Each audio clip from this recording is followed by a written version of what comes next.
Donetsk में Ukraine की फौज का बड़ा हमला हुआ है। जंगल में रूसी जवानों को यहां टारगेट बनाया यूक्रेनी फौज ने। डोनेट्स्क का यह इलाका जहां पर यूक्रेन की फौज ने घात लगाकर बड़ा हमला अंजाम दिया है और इस जंगल में रूसी जवानों को किया है टारगेट।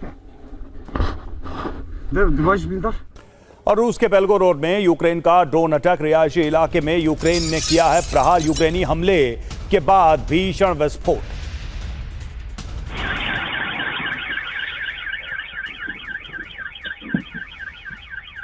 रूस और नाटो के बीच टकराव बढ़ चुका है। एटमी ड्रिल से नाटो को चेतावनी।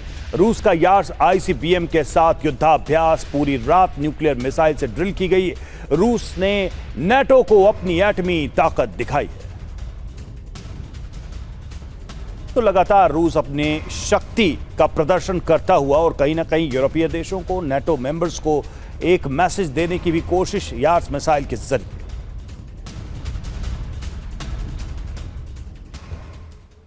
तो रूस की ताजा तैयारियों के बारे में भी हम आपको डिटेल दे रहे हैं ताकि आज जब व्लादिमीर पुतिन प्रेस कॉन्फ्रेंस करेंगे तो उनके इरादे क्या हैं, प्लानिंग क्या है, ये आपके लिए और क्लियर हो जाए, जानना समझना। पुतिन का ऑपरेशन यार्स, बड़ी बात, पुतिन ने बड़े स्तर पर युद्ध की तैयारी शुरू कर दी है। नाटो से टेंशन के बीच आईसीबीएम यार्स से ड्रिल की गई। साइबेरिया में न्यूक्लियर मिसाइल से युद्धाभ्यास किया गया। रूस ने आईसीबीएम यार्स को तैनात कर दिया है। अब जिस यार्स का जिक्र हो रहा है वो कितनी विध्वंसक है ये जान लीजिए। रेंज है इसकी 12,000 किलोमीटर। पृथ्वी पर हर जगह पहुंच, मार करने में सक्षम। रफ्तार देखिए 30,000 किलोमीटर प्रति घंटा सिर्फ 18 मिनट में यूएस पहुंचने में सक्षम है। यानी 18 मिनट में ये यार्स पहुंच जाएगी अमेरिका।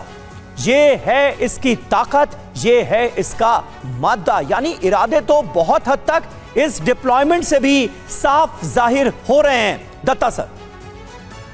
बिल्कुल, देखिए ऐसा है कि ये जो डिप्लॉयमेंट है ये फ्यूचरिस्टिक, अगर मान लीजिए ये समाधान नहीं निकलता इस पूरे मुद्दे का डिप्लोमेटिक माध्यम से जी, और ऐसी हालत पैदा होती है कि जब पूरा यूरोप और नाटो मिलके रूस के साथ लड़ेगा तो ये पूरी प्लानिंग जो है रशिया के द्वारा उस फ्यूचरिस्टिक सिनेरियो को मद्देनजर रखते हुए की जा रही है।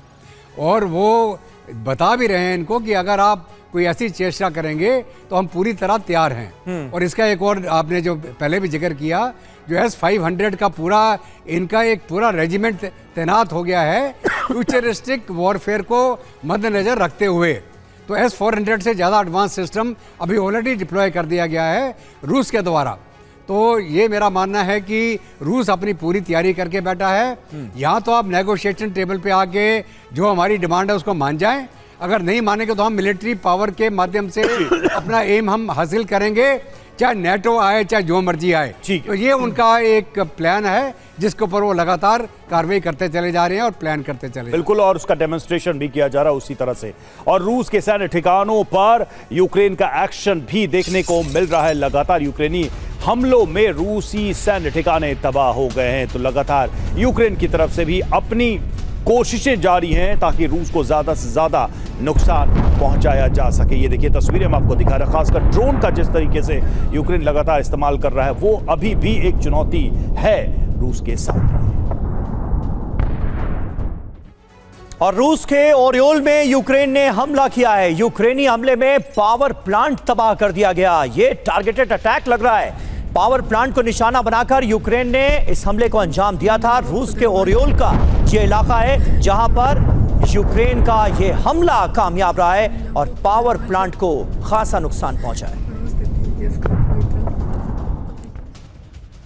और जंग के बीच ज़ेलेंस्की की फिक्र बढ़ाने वाली एक खबर सामने आ रही है। क्या है खबर? दिसंबर में ही अमेरिका दौरा कर सकते हैं पुतिन और G20 समिट में शामिल होने पहुंच सकते हैं पुतिन। मियामी में 14 दिसंबर को होना है G20 समिट। ये अपने आप में एक बड़ा झटका साबित होगा ज़ेलेंस्की के लिए।